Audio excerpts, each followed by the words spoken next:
There's a symbol you've seen 1,000 times. 2 interlocking GS. Stamped onto leather bags.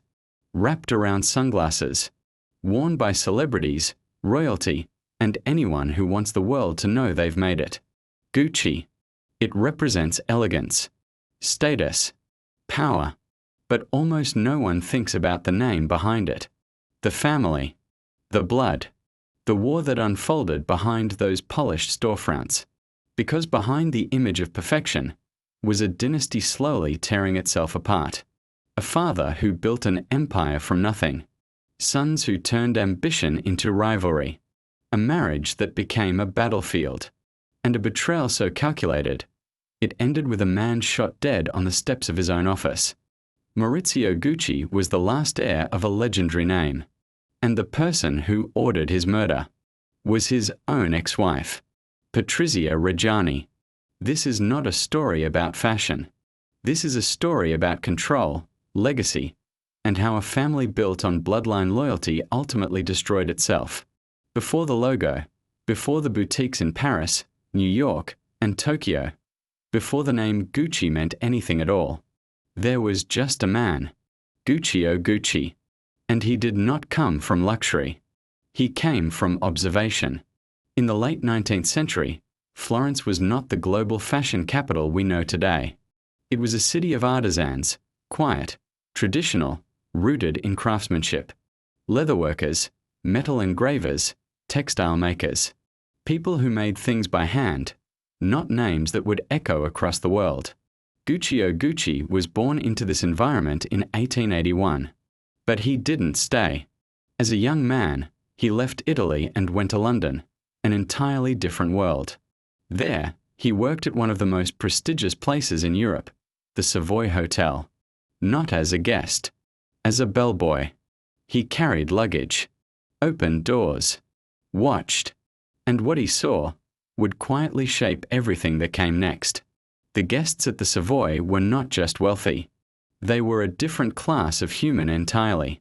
Aristocrats, industrialists, members of royal families. They didn't just travel, they performed their status through what they carried. Leather trunks, custom luggage, handcrafted cases with initials pressed into the surface like signatures of power.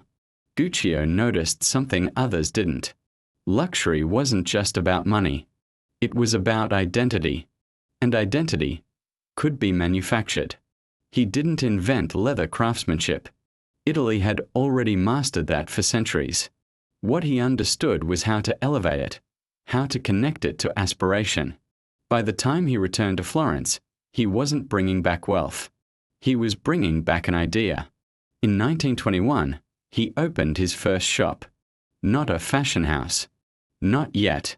Just a small leather goods store in Florence. He focused on luggage, travel bags, saddles, accessories, practical objects, but crafted with precision, care, and a subtle elegance that hinted at something more. At first, it wasn't glamorous. There were no celebrities, no red carpets, no international recognition, just quality and consistency. Guccio was obsessed with control. Every detail mattered. Every product reflected not just his name, but his standards. He didn't outsource identity. He built it piece by piece, product by product. But here's where the first seed was planted. The business wasn't just his. It became his family's. His sons grew up inside the workshop, watching, learning, absorbing the same belief. That Gucci was not just a company. It was a legacy. And legacy must be protected at any cost. From the outside, this looked like strength. A family-run business. Unified. Controlled. Loyal. But inside, something else was forming. Because when a company is built on bloodline, succession is never simple. And loyalty is never guaranteed. Guccio had multiple sons, Aldo Gucci, Rodolfo Gucci, and Vasco Gucci, each with their own personalities, ambitions, and visions of what Gucci should become. At first, they worked together, but they were not the same. Aldo was aggressive, Visionary. Obsessed with expansion. Rodolfo was more reserved. Traditional. Protective of the brand's identity. And Vasco remained quieter, less dominant, but still part of the structure. These differences didn't matter in the early years, because the company was still small, still growing, still under the shadow of one man's authority. Guccio was the center, the control point, the unifying force that kept ambition from turning into conflict. And as long as he was there, the system held. But even in those early days, pressure was building. Because success, no matter how small, creates questions. Who leads? Who decides? Who owns what? When the founder is gone, Guccio never created a clean answer. He built a business rooted in control, but he never designed a system for letting go of it. And that would become the fatal flaw. Because when a founder builds an empire without defining succession, he doesn't leave behind unity. He leaves behind a vacuum. And vacuums don't stay empty for long. They pull. They distort. They turn family into factions. By the late 1930s, Gucci was no longer just a small shop. It had expanded beyond Florence. Its reputation had begun to grow. Customers were no longer just local. The name was starting to travel. And with that growth came something far more dangerous than competition. Expectation. Each son began to see something different in the brand. Aldo saw global expansion. Rodolfo saw heritage preservation. Two visions. One company. One name. And no clear line of control. For now, the tension remained quiet. Unspoken. But it was there. Waiting. Because empires don't collapse when they are weak. They collapse when they are strong enough for multiple people to believe they deserve to control them. And Gucci was getting stronger, which meant the real story hadn't even begun yet. By the time the world began to notice the name Gucci, it wasn't because of fashion. It was because of war. World War II didn't just reshape countries, it disrupted industries. Leather became scarce. Materials were rationed. Supply chains collapsed. For most businesses built on craftsmanship, this was the beginning of the end. But for Gucci, it became the moment everything changed. Because limitation forced innovation. Without access to traditional materials, the Gucci workshop had to adapt. And in that pressure, they created something unexpected, something no one else had. The bamboo-handled bag. It wasn't obvious at first. Bamboo wasn't Italian. It wasn't luxurious. It wasn't part of tradition. But it was available.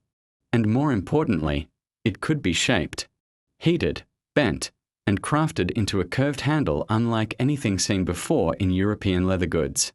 What started as a workaround became a signature. And that was the breakthrough. Because for the first time, Gucci wasn't just making high-quality products. It was creating identity, a recognizable design, something you didn't need to read to understand. You could see it and know. That shift, from craftsmanship to symbolism, is what separates a good business from a powerful brand. And Aldo Gucci understood this better than anyone. Aldo Gucci wasn't interested in keeping Gucci small, controlled, and traditional. He saw something bigger, something global. After the war, Aldo pushed expansion beyond Italy. In 1953, the brand opened its first store in New York. This was not just geographic expansion. This was a strategic leap into the center of global influence. America, where wealth was rising, where culture moved fast, where visibility mattered more than tradition. And then something happened that no marketing strategy could fully control. Celebrities started wearing Gucci. Jacqueline Kennedy Onassis carried their bags. Grace Kelly wore their scarves. Hollywood stars, socialites, public figures, they became walking billboards for the brand. But it didn't feel like advertising. It felt like adoption. Gucci wasn't being sold. It was being chosen. And that distinction, changed everything. Because when a brand becomes associated with identity, not just product, it stops competing on quality alone. It becomes cultural currency. And Gucci was becoming exactly that. By the late 1950s, the company was no longer just a family business in Florence. It was an international luxury house, recognized, desired, respected, and growing faster than the original structure could handle. But beneath the success, the same problem still existed. Actually, it had gotten worse, because now there was more to fight over. Aldo continued to push forward, opening stores, building recognition, expanding product lines. Rodolfo remained cautious, protecting the image, resisting overexposure. Two philosophies, now amplified by success. And success doesn't resolve conflict. It magnifies it. Because now the question wasn't just, what is Gucci? It became, who owns Gucci's future? And more dangerously, who gets to decide? The founder, Guccio Gucci, died in 1953, the same year the brand entered America. The timing was almost symbolic. Just as Gucci stepped onto the global stage, the man who held it together disappeared. What he left behind was not a unified system. It was shared control, divided authority, multiple heirs, with equal claim to a single empire, and no clear hierarchy. For a while, it worked, because success can temporarily mask structural weakness. Money smooths tension. Growth distracts from conflict. Recognition creates the illusion of unity. But underneath, nothing had been resolved, only delayed. Because a family business can survive ambition, but it cannot survive competing versions of identity. And Gucci was no longer small enough to avoid choosing one. By the 1960s, Gucci was no longer building a reputation. It had one. And now, it was spreading. From Florence to New York, then to Paris, London, and beyond. Each new boutique wasn't just a store, it was a statement. Gucci had arrived. But expansion is never just about geography. It's about control. And control, inside the Gucci family, was becoming increasingly fragile. Aldo Gucci moved aggressively. Aldo Gucci believed that scale was the future. More stores, more products, more visibility. He understood something critical. Luxury wasn't just about exclusivity anymore, it was about presence. If people saw Gucci everywhere, they would want it. But that strategy came with risk. Because luxury depends on distance. Too much exposure, and it begins to lose its mystique. Rodolfo saw that risk clearly. Rodolfo Gucci didn't want Gucci to become everywhere. He wanted it to remain selective, controlled, almost unreachable. Two strategies, both correct, but incompatible. And now, with the company expanding rapidly, these differences were no longer theoretical. They were operational. Every new store, every licensing deal, every product line was a decision that leaned toward one vision or the other. Aldo pushed licensing, perfumes, accessories, watches, sunglasses, products that could be produced at scale and sold globally. Revenue exploded. Gucci was everywhere. But something subtle began to change. The brand was no longer rare. It was recognizable. And recognition is not the same as exclusivity. At first, this looked like success. Sales increased. Visibility skyrocketed. The Gucci name became embedded in popular culture. But internally, the structure was starting to fracture. Because licensing didn't just bring money. It brought complexity. Who controlled which markets? Who approved which products? Who owned which percentage of the business? These weren't creative questions. They were power questions. And power, inside a family, is never neutral. The Gucci family didn't operate like a modern corporation. There was no clean hierarchy, no independent board, no neutral leadership. There were just family members, with stakes, with opinions, with egos, and with history. Aldo had sons of his own, most notably Paolo Gucci, who were beginning to enter the business. A new generation, with new ambitions, and less patience, because they didn't remember the early struggles. They were born into success, which meant they didn't see Gucci as something to protect. They saw it as something to control, and that distinction would become dangerous. Paolo, in particular, didn't just want influence. He wanted recognition, independence, his own creative authority. But in a system built on hierarchy and bloodline, there was no clear path for that, only conflict. Meanwhile, Rodolfo remained in Italy, holding onto tradition, watching the expansion with growing concern, and raising his own son, Maurizio Gucci. Unlike Aldo's side of the family, Maurizio was not aggressive. He was quiet, observant, almost detached. But he was still a Gucci, which meant, eventually, he would be pulled into the same system, the same tension, the same question: who deserves to lead? By the 1970s, Gucci was at a crossroads. Externally, it looked unstoppable, a global luxury powerhouse. Internally, it was something else entirely, a structure without clarity, a family without unity, an empire growing faster than its foundation could support. And expansion, without structure, doesn't just create opportunity. It creates pressure. Pressure that builds quietly, slowly, until one moment, when it doesn't stay quiet anymore. By the late 1970s, Gucci was no longer rising. It had arrived. And for the first time, the name didn't just represent luxury. It represented dominance. From New York to Tokyo, Gucci was everywhere that mattered. Its products weren't just worn, they were displayed. On red carpets, in magazines, across high society.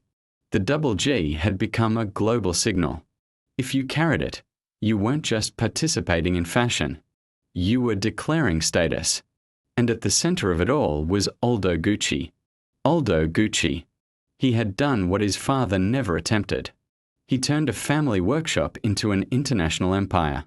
But power, once consolidated, doesn't stay stable. It demands reinforcement. And inside the Gucci family, reinforcement meant one thing: more control. Aldo didn't just expand the business.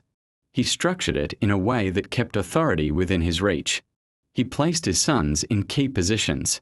He controlled licensing. He influenced decisions across continents. From the outside, it looked like leadership. From the inside, it felt like occupation. Because while Aldo was building an empire, he was also concentrating power. And concentration, inside a family system, creates imbalance. Rodolfo Gucci saw it happening. Rodolfo Gucci had always been quieter, more reserved. But he wasn't passive. He understood something Aldo either ignored or underestimated. Gucci was no longer just a business. It was a battlefield. And the more power Aldo accumulated, the more the balance shifted. Because Rodolfo's side of the family had something Aldo didn't fully control. A single heir. Maurizio Gucci. Maurizio Gucci. At first, Maurizio didn't look like a threat. He wasn't loud. He wasn't aggressive. He didn't push himself into the spotlight. But he had something far more dangerous: position. Because when Rodolfo died in 1983, Maurizio inherited his entire stake. Suddenly, the quiet observer became a major shareholder. And for the first time, Aldo's control wasn't absolute anymore. This was the moment everything shifted. Not visibly, not immediately, but structurally. Because now, Gucci wasn't just divided by philosophy. It was divided by power blocks. Aldo and his sons. Maurizio, alone, but holding significant control. Two sides. One empire. and no mechanism to resolve conflict. At the same time, something else was happening. Something quieter, but equally destructive. The brand itself was beginning to weaken. Years of aggressive licensing had diluted its identity.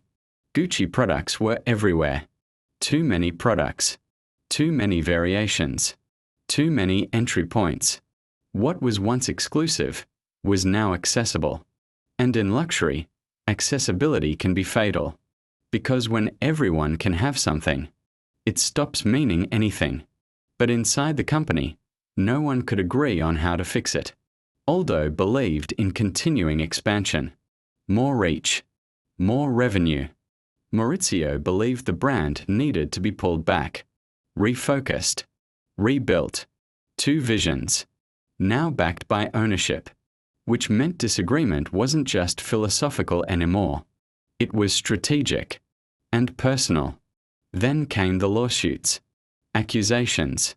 Internal investigations. Family members turning against each other, not privately, but legally. Aldo's own son, Paolo Gucci, would eventually betray him. Paolo Gucci cooperated with authorities in a tax evasion case. Aldo was convicted. Sent to prison. The man who built Gucci's global dominance. Removed from power.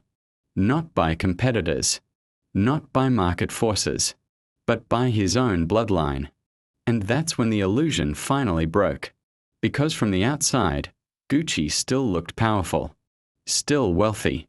Still dominant. But inside, the system had collapsed. There was no unity. No trust. No shared direction. Only individuals.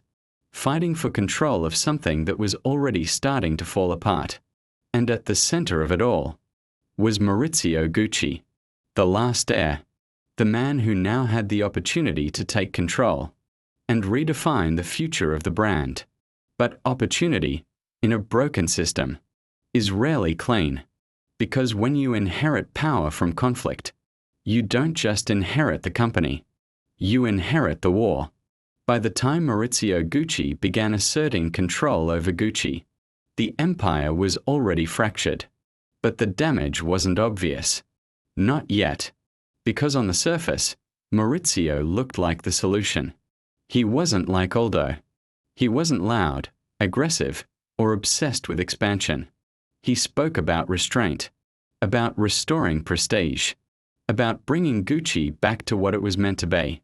And for a moment, that sounded like exactly what the company needed. After years of overexposure and internal conflict, Maurizio positioned himself as a reset, a return to purity, a correction. But hidden inside that vision was a flaw no one fully understood. Not even him. Because Maurizio didn't just want to fix Gucci. He wanted to redefine it. And that required control. Total control. He began consolidating power, systematically pushing out other family members, restructuring ownership, and removing anyone who could challenge his authority. At first, it looked strategic, necessary, even. The company needed clarity, and Maurizio was providing it. But clarity without structure becomes isolation, because in removing conflict, he also removed balance. And in a family business, balance is often the only thing preventing collapse. Maurizio wasn't surrounded by experienced executives. He wasn't building a strong corporate framework. He was surrounding himself with loyalty, with people who agreed, people who didn't challenge him. And slowly, the system shifted again, from fragmented control to centralized, but unstable, authority. At the same time, his personal life was beginning to mirror the same pattern. His marriage to Patrizia Reggiani had once been seen as glamorous, almost symbolic, the heir to a luxury empire, and a woman who embodied ambition, beauty, and presence. But beneath that image, the relationship was built on imbalance. Patrizia didn't just marry Maurizio. She married into Gucci, into status, into power. And over time, that identity became inseparable from who she was. She wasn't just his wife. She was part of the brand, part of the legacy. And when Maurizio began to change, so did everything around him. As he distanced himself from the family business structure, he also began to distance himself from his marriage. Quietly, gradually, until one day he left. No warning, no negotiation, just absence. For Patrizia, this wasn't just a separation. It was erasure. Because in her mind, she hadn't just lost a husband. She had lost position, identity, control, and in a world built on status, that kind of loss doesn't fade. It transforms. Meanwhile, inside Gucci, Maurizio's decisions were beginning to show cracks. His vision for restoring exclusivity required drastic changes. He cut back on product lines, reduced licensing, invested heavily in repositioning the brand. But the execution was flawed, because while he had the vision, he lacked the operational discipline to sustain it. The company began losing money. Rapidly, decisions were made without financial grounding. Investments didn't return. Strategies weren't aligned. And for the first time, Gucci wasn't just internally unstable. It was financially vulnerable. Maurizio didn't see it immediately. Or maybe he refused to. Because in his mind, he wasn't failing. He was rebuilding. And rebuilding always looks like loss before it looks like success. But the problem was time and pressure. Because while Maurizio was trying to reshape Gucci, the world wasn't waiting. Competitors were rising. Markets were shifting. And internally, the company didn't have the structure to survive prolonged instability. Then came the decision that would change everything. Maurizio began selling his stake, gradually, piece by piece, until eventually, the Gucci family lost control of the company entirely. The empire built by Guccio Gucci was no longer owned by the Guccis. It didn't collapse in a dramatic moment. It slipped away, quietly, through decisions that, individually, seemed justified, but collectively, removed the family from its own legacy. And that was the hidden flaw.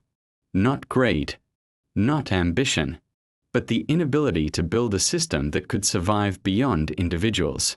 Gucci had always depended on people, on personalities, on control, but it never evolved into something stronger than that. And when the people failed, there was nothing left to hold it together. By the early 1990s, Maurizio was no longer in control of Gucci, but he was still living as if he was, spending, maintaining appearances, holding on to a version of reality that no longer existed. And somewhere, in the background, someone was watching, someone who had lost everything, and had not moved on. Because while Maurizio was losing a company, Patrizia Reggiani was losing something far more personal, and far more dangerous. On the morning of March the 27th, 1995, Maurizio Gucci walked toward his office in Milan. It was a routine he had done countless times before. Familiar, predictable, safe.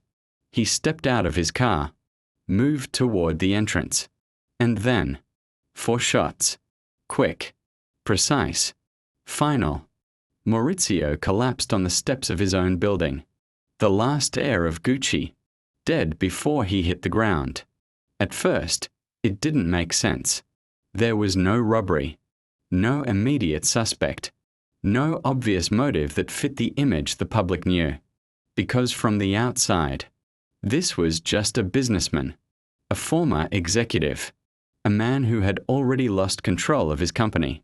Why kill him? But the answer wasn't in the business. It was in the past, and in the one person who had never let go, Patrizia Reggiani. Years earlier, Maurizio had left her. Not gradually, not through negotiation, but completely. He abandoned the marriage, started a new relationship, built a new life. And for Patrizia, that wasn't just betrayal. It was humiliation. Public, personal, irreversible, because she had built her identity around being Mrs. Gucci, and when that identity was taken away, there was nothing left to replace it but resentment. And resentment, when it has time, becomes something else. It becomes intention. At first, no one connected her to the murder. She attended the funeral, dressed in black, composed, presenting the image expected of a grieving ex-wife. But beneath that image, a different story was forming. Investigators began to look deeper. Phone records, financial transactions, connections that didn't align with coincidence. And slowly, a pattern emerged. This wasn't random. This wasn't impulsive. This was planned, deliberate, executed through intermediaries. A hired killer, arranged through a chain of people who each knew only part of the truth. And at the center of it all was Patrizia, the woman who once shared his life, now orchestrating his death. The arrest came 2 years later, 1997. And when it did, it shocked the world. Because this wasn't just a murder. It was a narrative. A perfect collision of wealth, betrayal, and obsession. During the trial, the details unfolded piece by piece. Patrizia had reportedly spoken openly about her anger, about feeling replaced, about losing everything she believed was hers. She didn't see herself as someone seeking revenge. She saw herself as someone correcting an injustice. That distinction made it even more chilling, because it meant the decision wasn't emotional. It was rationalized, calculated, and once something is justified in the mind, it becomes easier to act on. The court found her guilty. She was sentenced to 29 years in prison. And just like that, the Gucci story crossed a line it could never return from. Because this was no longer just a business collapse. It was something else entirely. A dynasty that had consumed itself. Not through competition. Not through market failure. But through internal destruction. The final act wasn't bankruptcy. It wasn't takeover. It was assassination. And the most unsettling part was how inevitable it now seemed. Because when you trace the story backward, the control, the rivalry, the absence of structure, the blurred lines between family and power, it all leads here, not as a shock, but as a conclusion. A system that was never designed to survive conflict, finally reaching the point where conflict had nowhere left to go, except into violence. Maurizio Gucci died on the steps of an office, but the story of Gucci had already been dying for years. This was just the moment the world finally noticed. After the murder of Maurizio Gucci, there was no heir left to take control, no successor waiting in the background. No next generation ready to reclaim the name. Because by the time he died, the Gucci family had already lost the company. Completely. And that's what made the aftermath so different from other dynasties. There was no internal succession war. No final power struggle. No redemption arc. Because there was nothing left to inherit. The Gucci name still existed. But the Gucci family did not control it anymore. Ownership had already shifted into corporate hands, far removed from bloodline, legacy, or family loyalty. What remained of the family were individuals, scattered, disconnected, defined more by what they had lost than what they still possessed.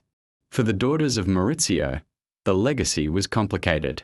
They inherited wealth, but not control. They carried the name, but not the power behind it. And more importantly, they inherited a story, one that the world now associated not with craftsmanship or luxury, but with betrayal and murder. Because once a narrative like that enters public consciousness, it doesn't leave. It becomes part of the brand, even if the brand itself moves on. Meanwhile, inside the company, something else was happening. A transformation. Because once the Gucci family was completely removed, The business was finally free from the system that had nearly destroyed it. No more internal family disputes. No more divided authority. No more emotional decision-making tied to legacy or bloodline.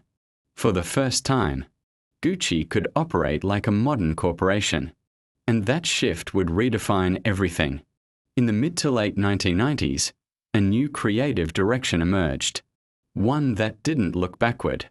One that didn't try to preserve the past, but instead reinvented the brand entirely. At the center of that transformation was Tom Ford. He didn't inherit Gucci. He wasn't part of the family. He had no emotional attachment to its history, which made him exactly what the company needed: freedom.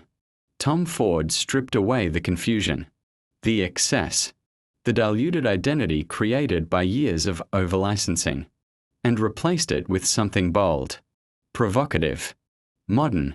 He didn't try to restore Gucci to what it had been. He rebuilt it into something new. And in doing so, he saved it. But that success came with a quiet contradiction, because the brand was thriving again, stronger than ever, more relevant, more influential. But the family whose name it carried was no longer part of that success. Kering would eventually take control, solidifying Gucci's place within a global luxury conglomerate. Structured, corporate, stable, everything the original family system was not. And that stability is what allowed the brand to grow again, without the risk of internal collapse. But it also marked the end of something else, the end of Gucci as a family empire. Because what began with Guccio Gucci as a personal vision had evolved into something entirely impersonal, a global machine, powered by professionals, not bloodlines. And that raises a quiet question, one that sits beneath the entire story. Was the downfall of the Gucci family actually what saved the Gucci brand? Because the same structure that created it, family control, legacy, identity, was the very thing that nearly destroyed it. And once that structure was removed, the brand was finally able to survive. But survival came at a cost. The name remained. The empire remained. But the family behind it did not. And in the end, that might be the most complete form of loss. Not losing everything, but watching something that was once yours continue without you. Today, the name Gucci still carries weight. It still appears on runways, still defines trends, still signals wealth, taste, and cultural relevance. To most people, it is just a brand, a successful one, a powerful one, a timeless one.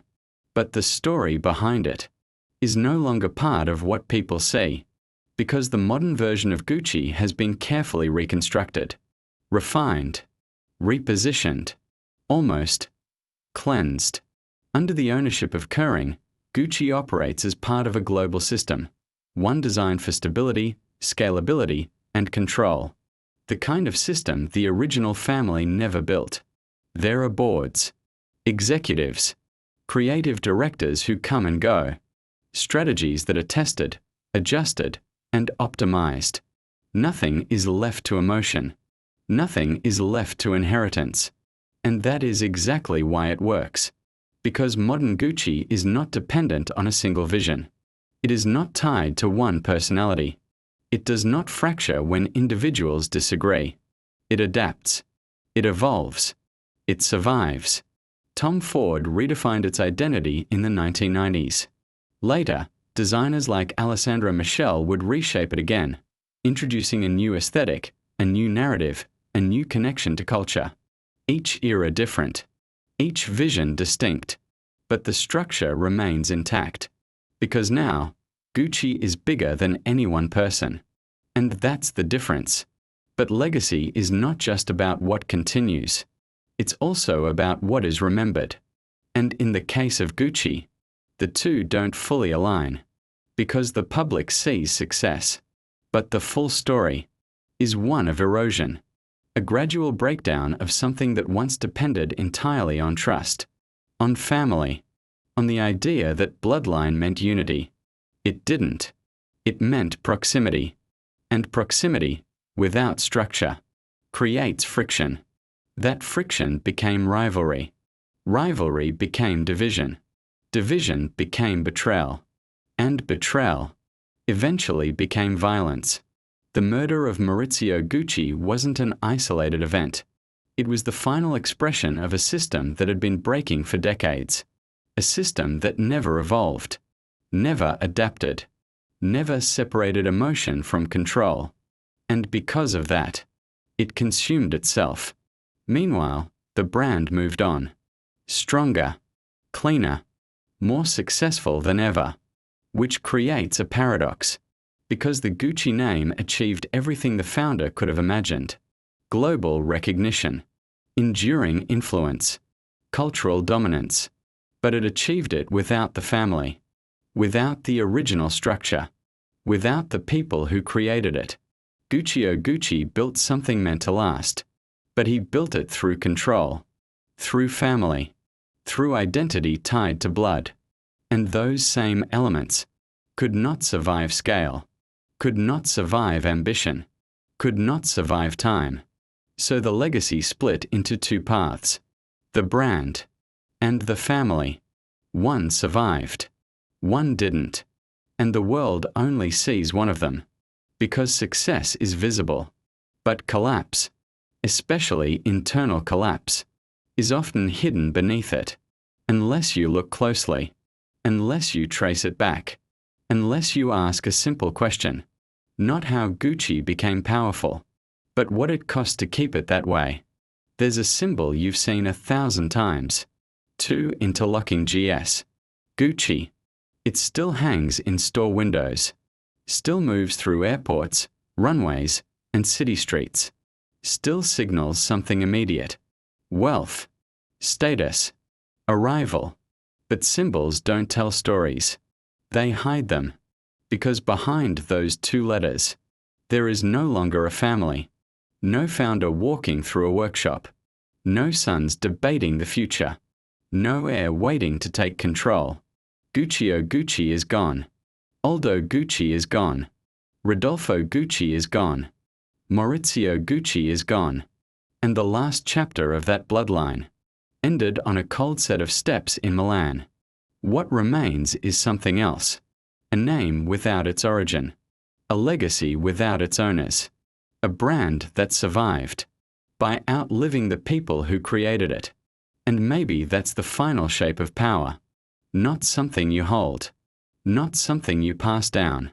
But something that continues after it no longer belongs to anyone at all.